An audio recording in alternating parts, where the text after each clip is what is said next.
Hi, my name is Gabriela. I'm Mila. What's you're from? Come from Eritrean country. What? Come from Eritrea. Oh, that's nice. I come from Serbia. Yeah. Oh, how long do you stay here? English. Why talk to my girl? Why? No, I did not talk to them. Why talk to her? Why talk to my girl? No.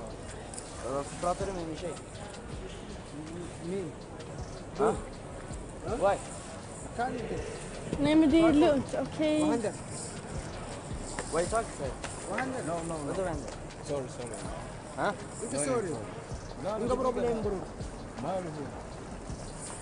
Vad säger? Huh? Vad säger du? Why talk to my girl?